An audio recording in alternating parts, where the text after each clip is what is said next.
Hey everyone, just doing an update. I know it's been a while. So, yes, I have been watching the final series about Ash's final journey, and I'm just going to briefly in this video give my thoughts on the episodes that have aired already. And I do want to bring up, I have positive things to say, and those things will be brought up, but I have a lot of negative things to say. And I want to give it a fair shake and explain, why I like the things I like and dislike the things I like.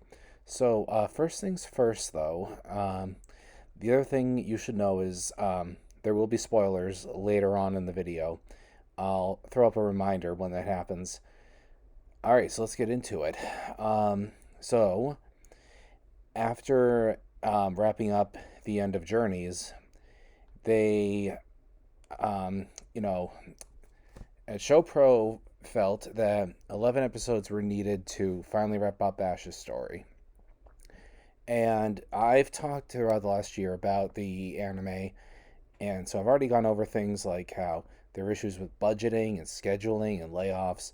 So I'm not going to spend time deliberating about, well, couldn't they and shouldn't they have done this already in Journeys and skipped a lot of the fillers that we had.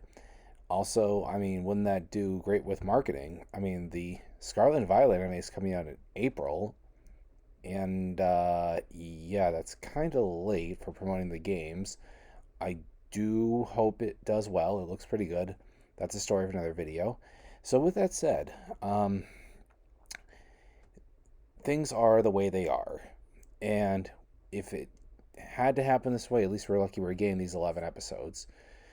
Anyway, going into this series, I had very high hopes, the exact same hopes I had with Journeys. So, Journeys did a lot of things right, it did a lot of things wrong. It's easily the most, I would argue, polarizing part of the Pokemon anime franchise, that particular series.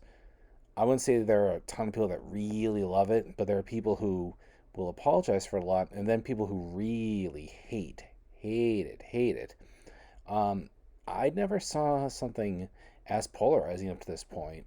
Maybe the beginning of Alola, um, something close to that. But don't want to get too far off topic with this. I want to focus on where we are. But going into it, I was thrilled that we'd have. I'd argue we would have needed more, but 11 episodes, and we'll finally get a full. I don't want to call it epilogue, but real closure to the franchise. Something made me nervous though as soon as I saw the poster. Misty and Brock. So here's what I wanted going into this. And it's delivered on some. I'll go into more of that in the good section. But what I wanted was a series where we see all of his Pokemon at least one more time. We see all of his traveling companions one more time, meeting their goals. That's key. And with 11 episodes to work with, oh yeah, also finally folding the Team Rocket organization. Not the trio that we see all the time, but stuff with Giovanni and the other admins.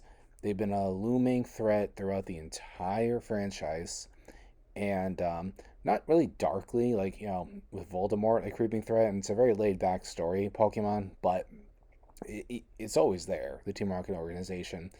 And sometimes, it just fades into the background, like in Hoenn, when we first started seeing a lot more of the boss fantasies, but never anything really with Giovanni. But then they burst into the scene Unova and in Alola and Journeys at first to an extent with these episodes where they really, really come out swinging. Um, so that's something else I was expecting and wanting. So, seeing Misty and Brock on the poster made me nervous because I would like to see Ash either traveling solo and running into a friend of the day, or all of his friends traveling with him. Now, let's be realistic. You're not going to fit all those people onto the screen. The dialogue is going to be butchered, trying to give everybody some halfway decent lines. But what I would have wanted then was, um, you know, um, the friends that he had with him, kind of like how his Pokemon are, being alternated, his friends alternating. And I don't think having 3 friends with him either would be too much for to get more people in. We saw that with the episode with Dent, which I'll get to. So, the first episode, in summary, there's a Latias. It gets injured. Ash calls out some of his Pokemon, and they help heal it. And Team Rocket is back and in their worst form, like late Kanto, Johto, to an extent Ho and Sinnoh, but I don't know, some of the episodes were written better for them. But that Team Rocket, the annoying ones that just pop up, and the only reason there is just to suck up time because the writers don't know how to write a plot. So, and that's a recurring theme in this final part of the story. Anyway, so they steal Pikachu, they think it through. This is electric proof, but for once they have it set up so the catch is it's technically everything proof because if any of Ash's Pokemon attack, he could be really injured, but he can take Pikachu's electric attacks and he's able to break free. And he helps Latias, who saves him, because it trusts him from the night before when it had been injured. It doesn't quite trust him enough that it stays around, but it has goodwill towards him. And you'll see in every episode it starts following him around. So thoughts on that episode. By the way, please don't take these very quick summaries, my opinions, as a substitute for watching the actual episode. Even if it sounds bad, you're really turned off by how I describe one, just watch one of Luminous Trainer Zach's reviews, which are much more better than mine. Anyway, with that said, the good about it is it's a legendary Pokemon that, let's cut to the chase, Ash might catch. That's cool. It shows that he cares about and can bond with any wild Pokemon, even if it's a legendary Pokemon that's paranoid of humans. Cool. Also, we got to see a cute scene that had also been in the special in December with Ash and Pikachu deciding where to go, and there's a crossroads and they bicker. It's all in good fun. And what I also really liked was we saw Ash, calling out several Pokemon that he doesn't usually have with him at any point in the story right now. So Donphan, Sceptile, Noivern, several others, and that happens in virtually every episode. We see Pokemon that we haven't seen for a long time from all 8 regions. I highly, highly believe we will see all of his Pokemon from Oaks Ranch and over, back at Professor Kukui's easily. We will definitely see these. And that's the good. The bad is it felt like a rehash of Charizard Chills. Simple. So next episode, Ash runs into Misty again. They both want to catch a Clauncher, and they have a battle to decide who gets it. We've seen this before. We saw it in Ash and who gets to keep Togepi. The episode where Ash catches Totodile and they fight over that. We even saw them battle before in the Whirl Islands tournament. So this isn't this isn't a new trope. I'm halfway in between a whole week where I was very sleep deprived and I'm coming out of it now. Anyway, so that was the episode. Misty ends up winning using her Politoed to beat Corphish, and she gets Clauncher. Team Rocket shows up. It's not important. Latias observes what's going on. Pokemon that, like I said, Ash rotates, so we see several of those. Here's what I'll say.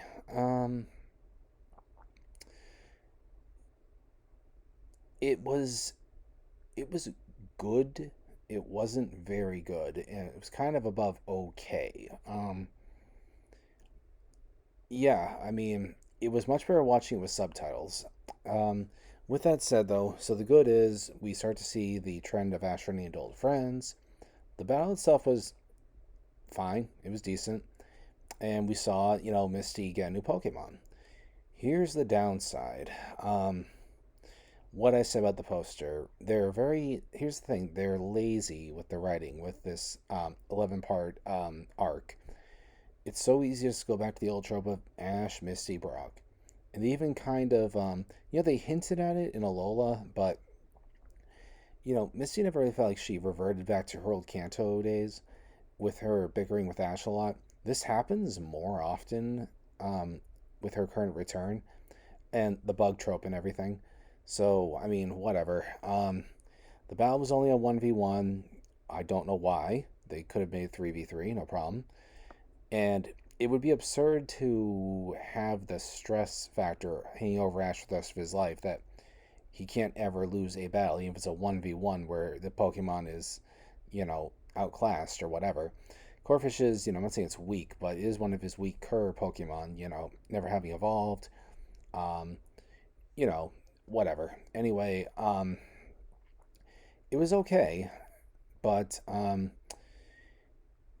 did see people joking that he's not the champion anymore because of that. No, that's not the case. I mean, it would have to obviously be an official battle where he's knocked out. Um, Next time around, there's the World Championship. Anyway, she starts following Ash again. There you go. Next episode, we run into Brock and Dent.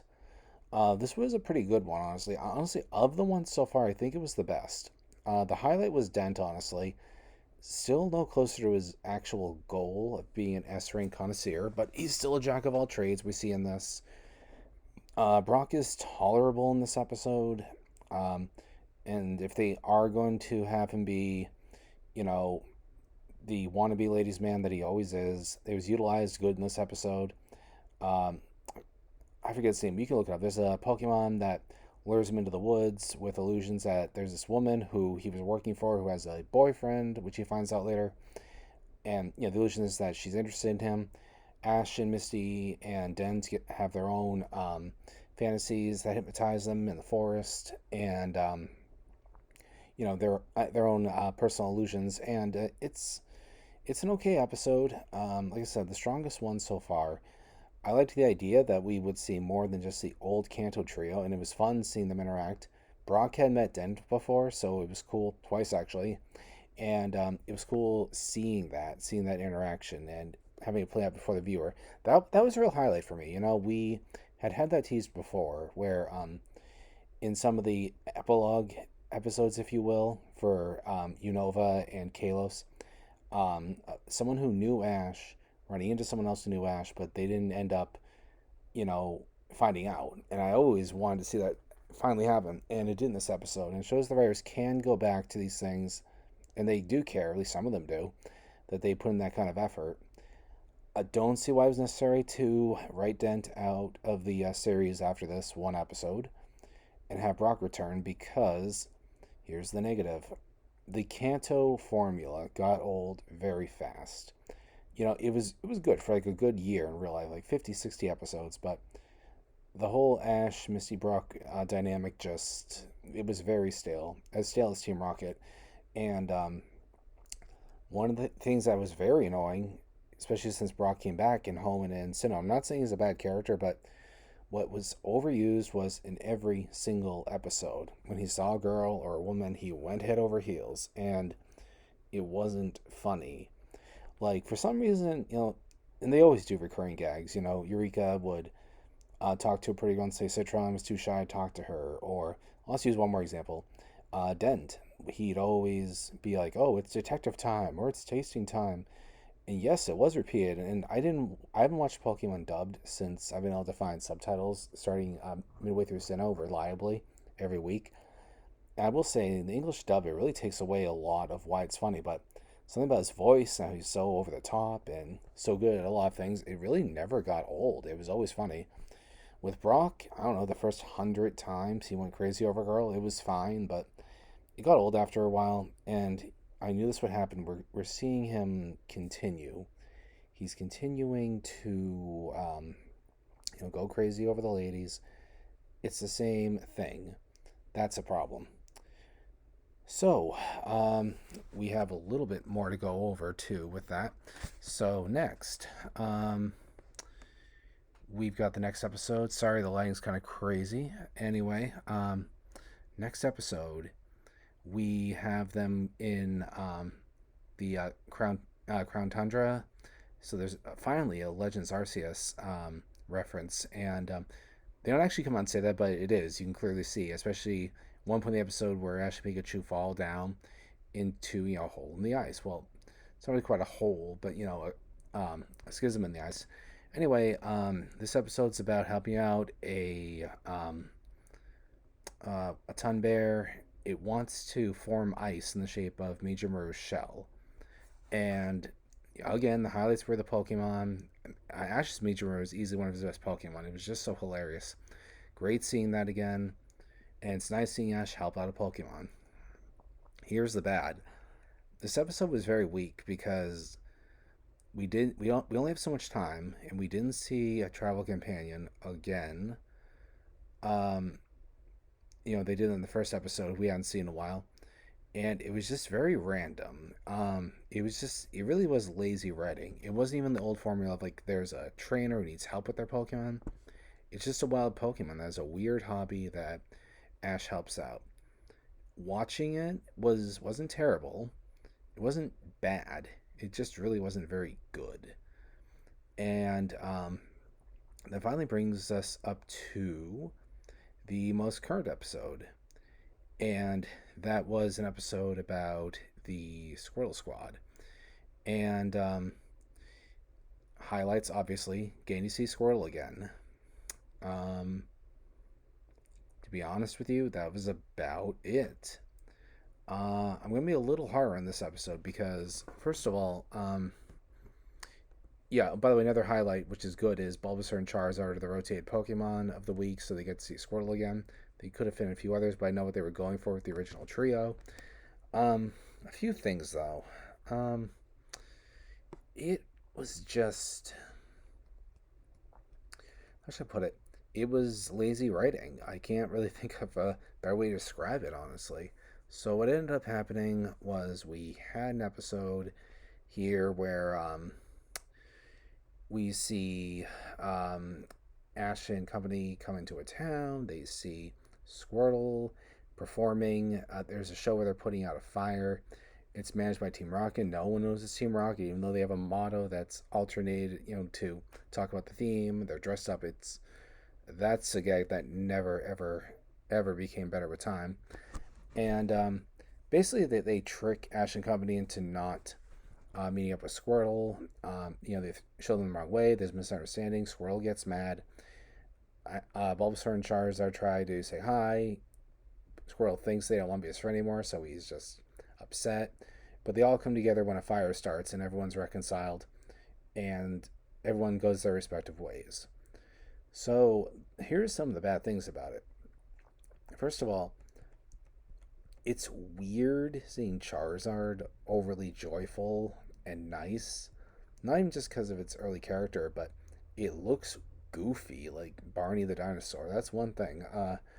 But, again, Team Rocket was really involved in this episode, and they were annoying for sabotaging this reunion. One of the tropes I always hated as a kid when there were kid shows was there was a misunderstanding. Nothing actually went wrong. Party A didn't wrong Party B. Party B thinks they're wronged by Party A, so they fight. Then they reconcile.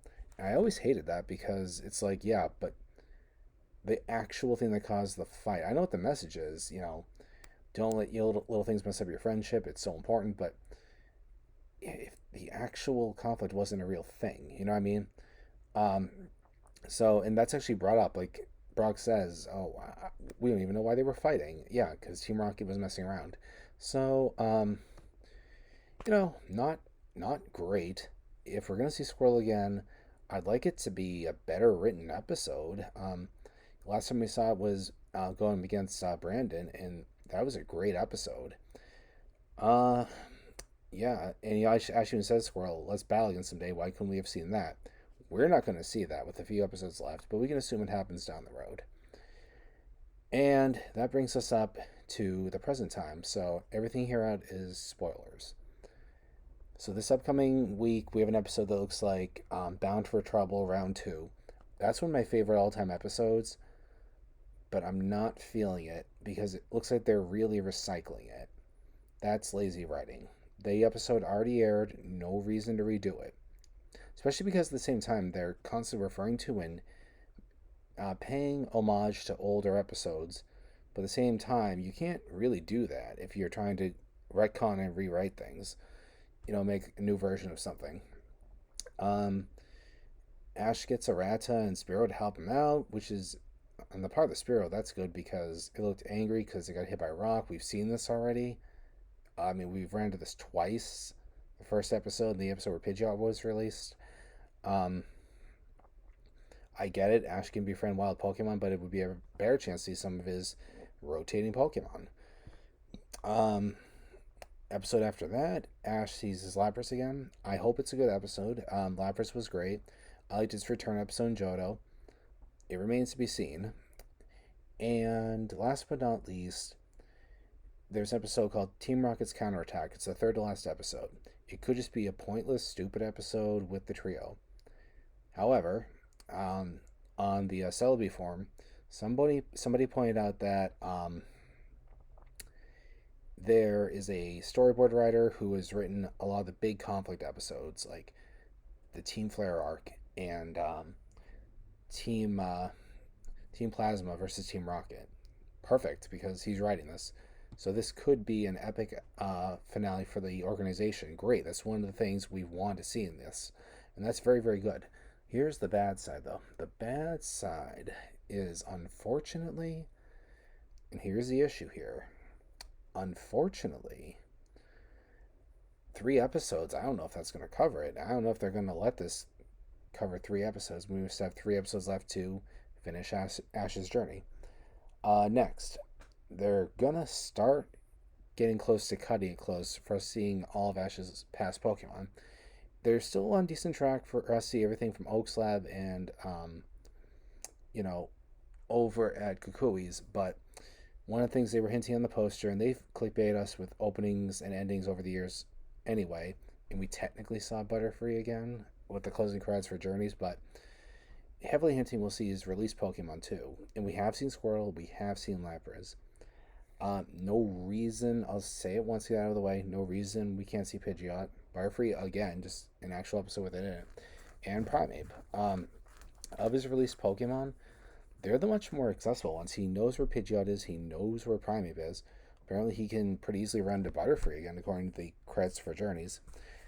But like Lapras, it could be anywhere in the ocean, and he's run into her twice again. So, I'm hoping that they can pull that off, and maybe if it's a big epic battle against Team Rocket, they will. I'm hoping, and I'm not gonna hold my breath because this would have been announced by now, I believe, but I'm hoping at least the first episode, if not the last 3, are, 1 hour episodes, not even counting the commercials like the Raikou special. I doubt it, but we'll see. Because there's so much to cram in at this point. Unless they just don't do it. So here's what I'm worried about. Worried we won't see any of Ash's friends achieve their final goals.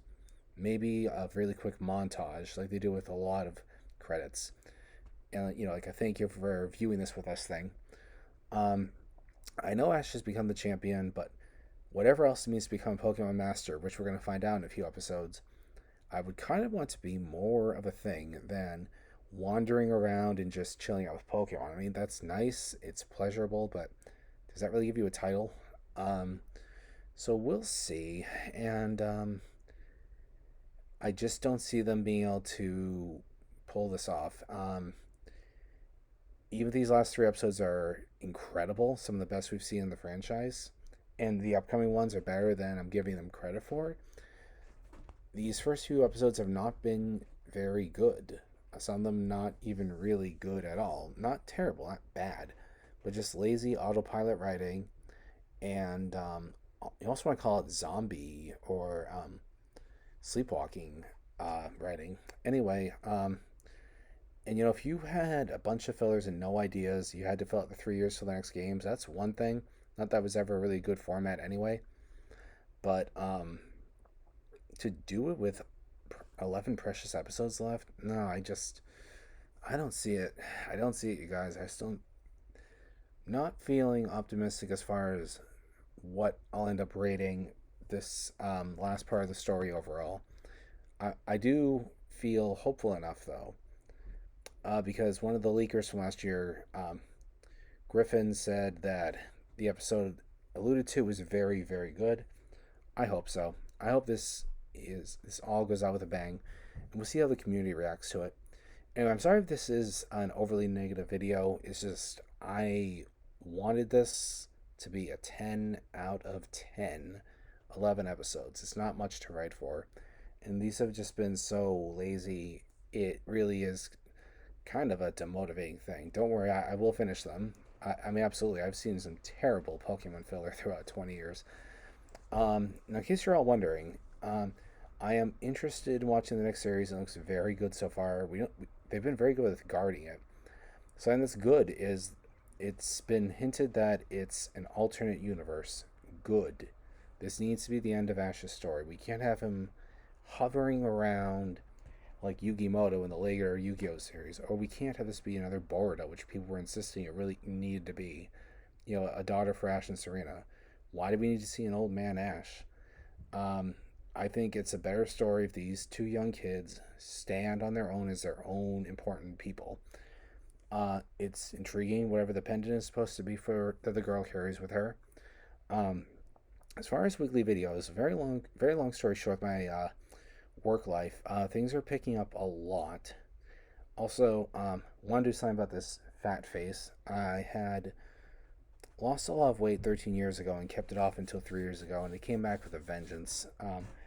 So I don't think I'll be doing weekly videos as much as it is a side thing over the next year or two that I want to make the quality of my videos better.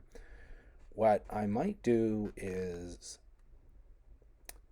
every month watch some episodes and give a package review, or several months, maybe even a year. Just let's sit on it and just binge a ton of episodes. We'll see. I will let people know ahead of time what's going on, though, so don't worry about that. Anyway, for the two of you who ever watch this, or maybe tons of people in the future, my videos do get better and we look back on how bad these were. Thanks for watching, and take care.